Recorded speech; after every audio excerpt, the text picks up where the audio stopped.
Here we are again, or rather, now we're together again virtually, even as we maintain social distance and cover our smiles with a mask to do our part to avoid and minimize any resurgence of new cases of COVID-19. Welcome to this virtual service of the Unitarian Universalist Fellowship of Waynesboro for Sunday, September 13th, 2020. My name is Kay Yost, and I am a member of UUFW and serve on the Worship Arts team. This congregation has covenanted with all Unitarian Universalist congregations to affirm and promote the inherent worth and dignity of every person and reverence for the interdependent web of all existence of which we are a part. We commit to growing the circle of inclusion and love ever wider, including in our we, people across the rainbow of sexual orientations, gender identities, body types, people whose lives are shaped and sometimes controlled by cultural constructs of race and ethnicity, people of different social status, wealth, and poverty, people whose understandings of what good public policy looks like differ from each other. We recognize that no one is actually free until everyone is. Privilege and power do not make us free because we are part of an interdependent reality. Welcome to this service that traditionally opens our church year, our water service, where when we are together in person, we symbolically pour the waters of our lives together into a common bowl. Let us kindle the chalice of our hearts with these words by Gregory Pelly. And so we gather virtually from the ebb and flow of our lives, thirsty for connection to ourselves, thirsty for connection to others, thirsty for connection to the larger life. As we light our chalice, may all who virtually gather be filled with joy and hope, filled with compassion and love. Now may we be filled so that we may pour ourselves out into the world.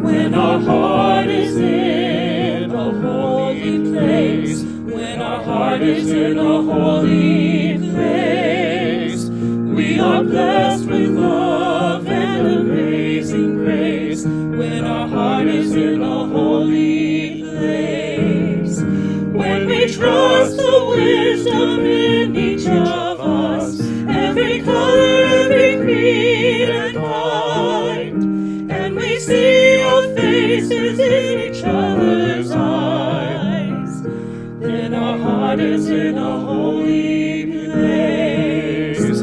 When our heart is in a holy place, when our heart is in a holy place, we are blessed with love and amazing grace. When our heart is in a holy place, when we tell a story from deep inside, and we listen with a loving mind, and we hear our voices in each other's words, then our heart is in a holy place.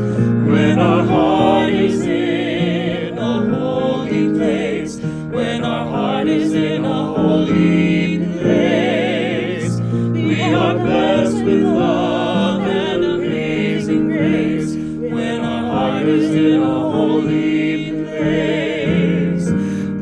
We share the silence of sacred space, and the God of our hearts stirs within, and we feel the power of each other's faith.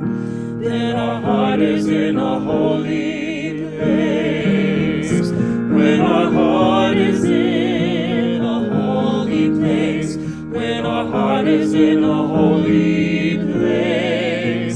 We are blessed with love and amazing grace. When our heart is in a holy place. When our heart is in a holy place.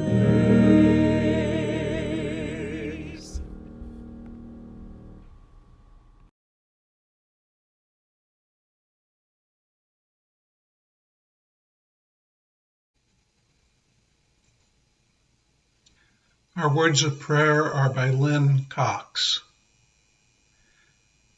Spirit of life and love, known by many names, yet fully known by none, we give thanks for this time and this renewal that we experience in this service. We give thanks for the ability to begin again after each disaster runs its course, after tragedies, after loss, after meeting the challenge set before us. Grant us the courage to continue on the journey, the courage to speak up for the well-being of others and ourselves and the planet. May we forgive each other when our courage falls short, and may we try again. Grant us hearts to love boldly, to embody our faith and our values in living words and deeds. May our hearts open to embrace humility, grace, and reconciliation. Grant us the ability to learn and grow, to let the spirit of love and truth work its transformation upon us and within us. Grant us the spirit of hospitality, the willingness to sustain a fit dwelling place for the holy that resides in all being. Grant us a sense of being at peace in the world, even as we are in motion. Let us cultivate together the strength to welcome every kind of gift in all manner of ways, to be on the journey together. Each time we gather, we have the opportunity to share the joys and the sorrows of our personal lives. For this service, George Thompson writes, I have two joys. First, heartfelt thanks again to all who are making our virtual services possible and so meaningful. We sure miss seeing everyone, but this is a great way to stay connected. Second, heartfelt congratulations to Chris Rivera for receiving the UUA's 2020 Angus H. McLean Award for Excellence in Religious Education. Her multiple contributions to UUFW and then to the UUA have been remarkable. She is so deserving of every accolade. Let us hold these joys and the many joys and sorrows of our community that remain unspoken together quietly in our hearts.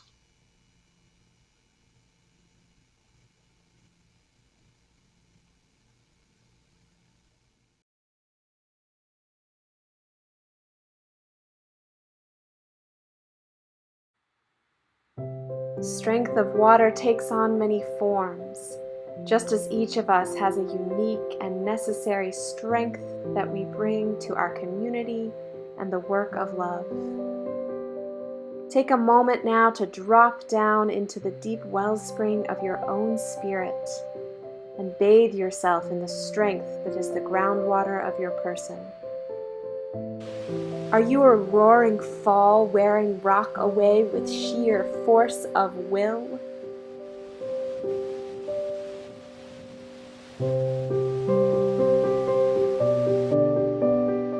a small sliver of water in a crevice, breaking it open slowly and steadily.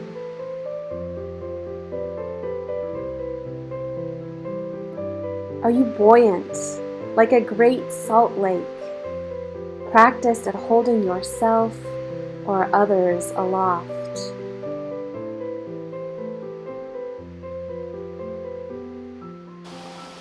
Are you tenacious like the mountain stream, finding your way down and around and through every obstacle you face?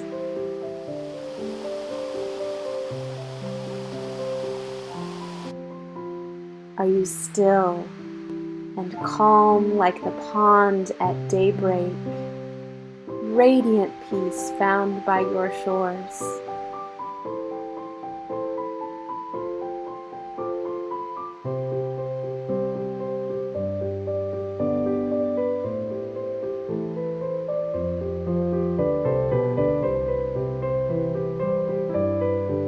Are you in touch with hidden depths, pulling from a vast well deep within?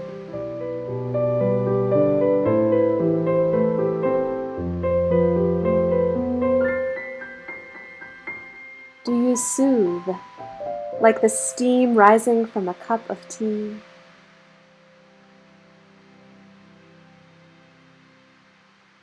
Do you dissolve away stubborn muck like dishwater?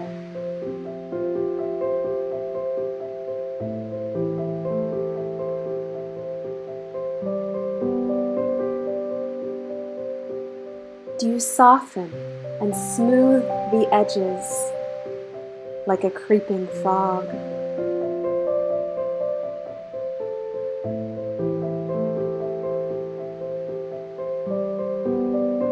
Do you clear away distraction like a cleansing rain?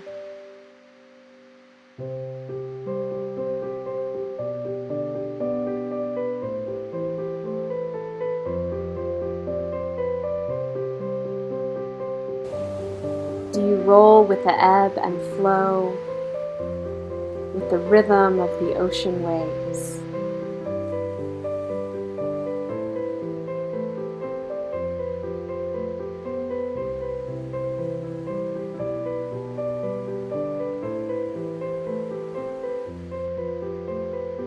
Settle your mind upon the strength, the power that is yours. Draw that strength into your heart, draw it up into your soul, and there find peace. As we endure difficult times together, we need each of our power, each of our resilience, each of our love to make us whole.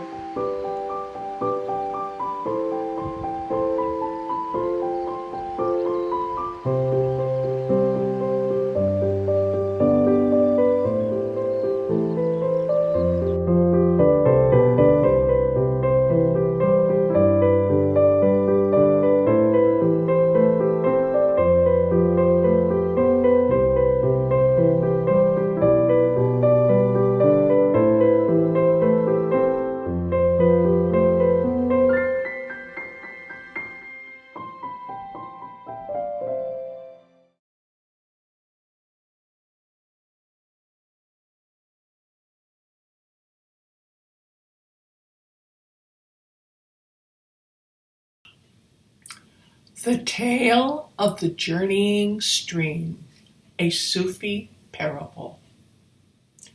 A stream from its source in a far-off mountain, passing through every kind and description of countryside, at last reached the sands of the desert. Just as it had crossed every other barrier, the stream tried to cross this one, but found that as fast as it ran into the sand, its waters disappeared. The stream was convinced, however, that its destiny was to cross this desert, and yet there was no way. Then a hidden voice coming from the desert itself whispered, "The wind crosses the desert, and so can the stream. The stream objected.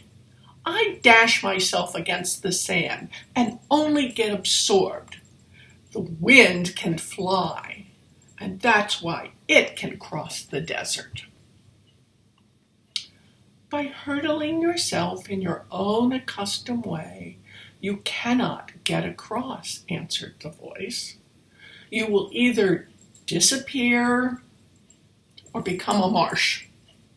You must allow the wind to carry you to your destination. But how can this happen? By allowing yourself to be absorbed in the wind. This idea was not acceptable to the stream. After all, it had never been absorbed before. It did not wish to lose its individuality, for, having once lost it, how was the stream to know that it could ever be regained?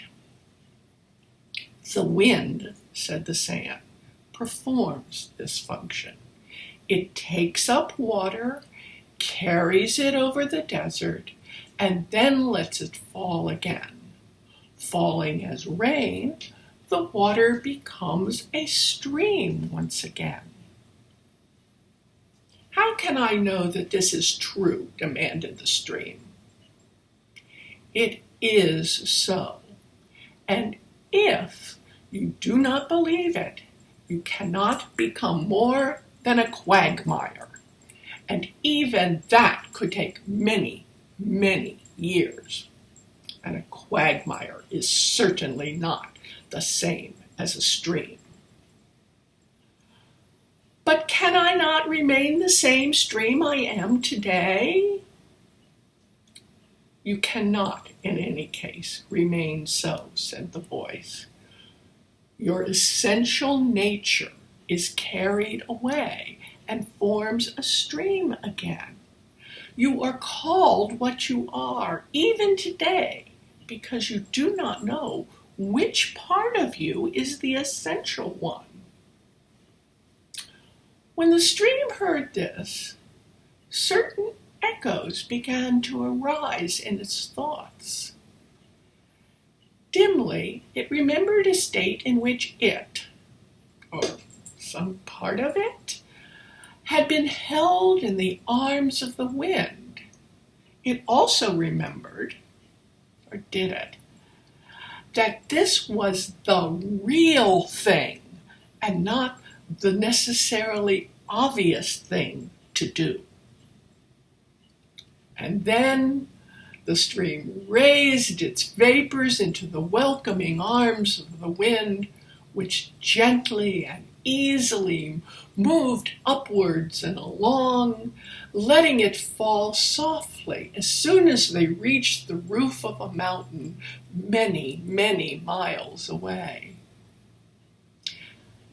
And because it had had its doubts, the stream was able to remember and to record more strongly in its mind the details of the experience. And it reflected, yes, now I understand my identity. The stream was learning.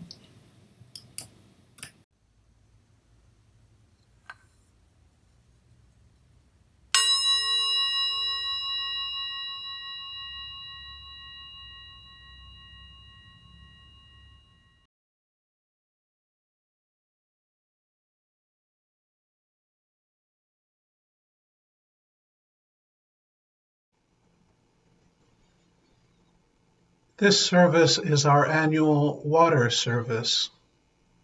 Like everything Unitarian Universalist, it has multiple names in the various congregations. Water service, water communion, water ceremony, or water ritual are common names.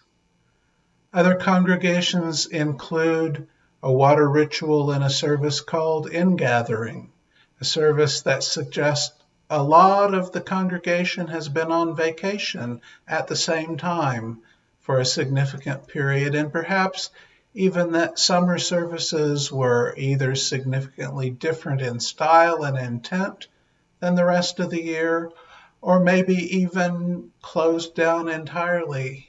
Ingathering is the beginning of a congregation's programming year. Also, like many things Unitarian Universalist, it is of recent origin.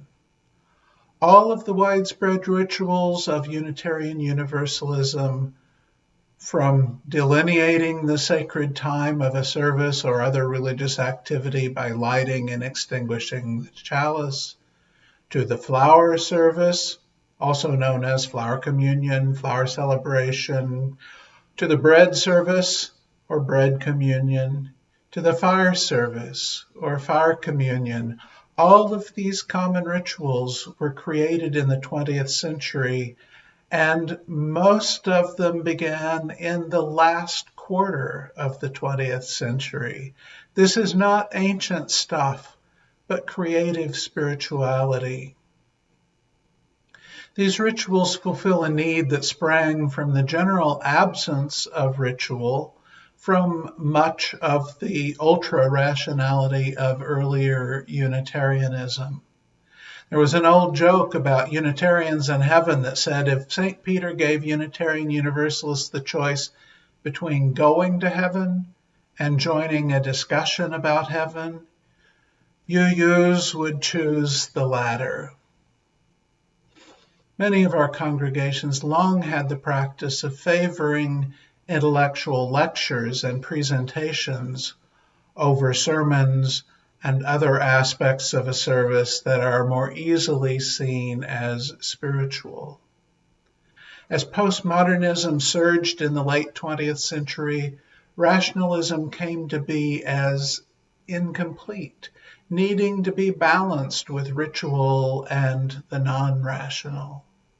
And as feminism began to reach a larger portion of American people, women and women's spirituality came to inform the larger Unitarian Universalist movement, offering us wording for our new principles in the 1980s, the principles that we know now, and offer us rituals to begin to refocus us away from that out of balance rationality alone. The summary history of such Unitarian Universalist water rituals on the website of our association says, in 1980, two Unitarian Universalist women, Carolyn McDade and Lucille Schuck Longview, were asked to create a worship service for the Women and Religion Continental Convocation of Unitarian Universalists. As they shaped that service, McDade and Longview wanted to create a new ritual that spoke to our connectedness to one another, to the totality of life, and to our place on the planet. They included a new inclusive symbol of women's spirituality, water.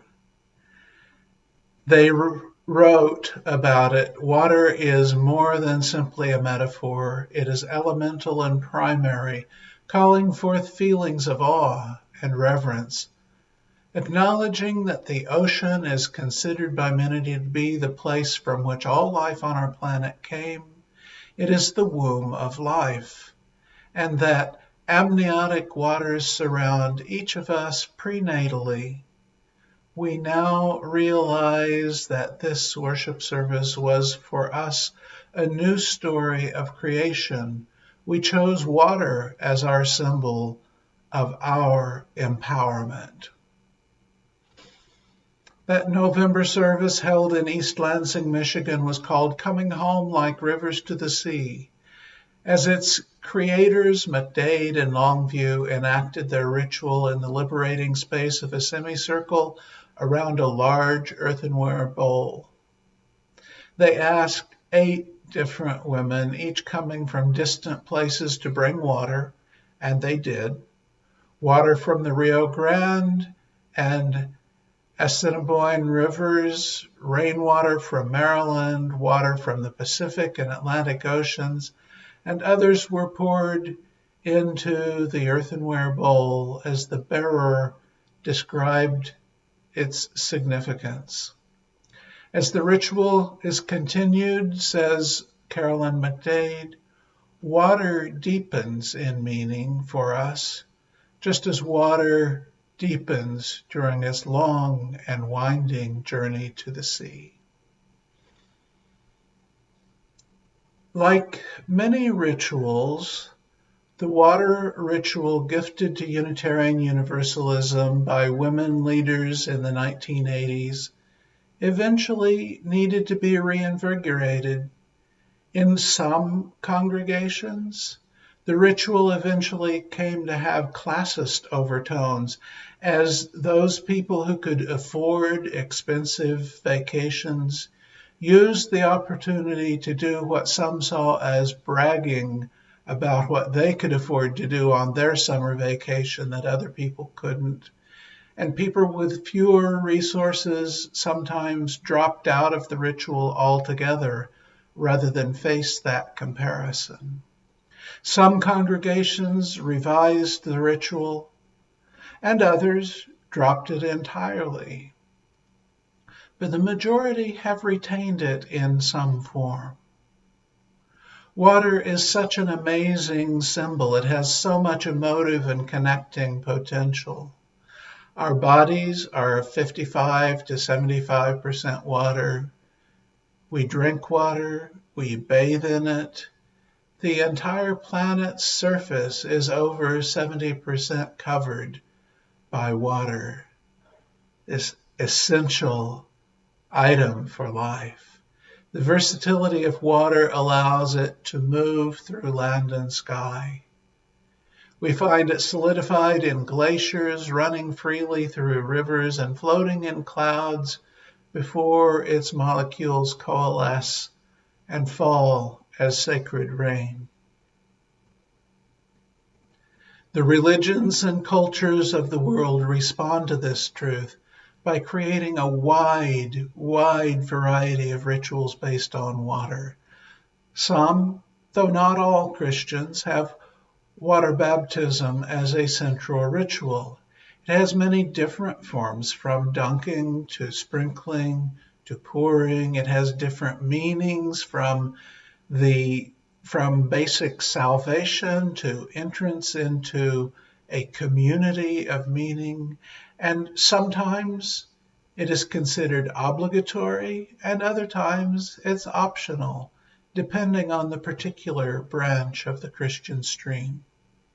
Traditional Judaism has ritual hand washing and the ritual of the mikvah, which has several functions, including being part of the conversion process. Islam has wudu, the ritual ablutions that precede prayer. Hinduism has water rituals of pouring and of bathing in sacred streams. Shinto shrines place flowing water near the gates, which people use to wash hands and rinse the mouth. Around the world, despite many differences in reasons and styles, water rituals abound. Water is the stuff of life. Or as Walter, my partner, heard an actress ad-lib while playing the role of Blanche Dubois in a production of Tennessee Williams' Streetcar Named Desire. She said, "Water, the most blessed thing God made." When we are together in person for our water service, we each pour water into a common bowl, symbolizing the ways we come together, individuals with different backgrounds, and then pour ourselves into a shared identity and purpose. Our water service is a celebration of oneness and unity in a community of different beliefs but shared values. We pour ourselves out and then allow the wind of community to transport us over the mountains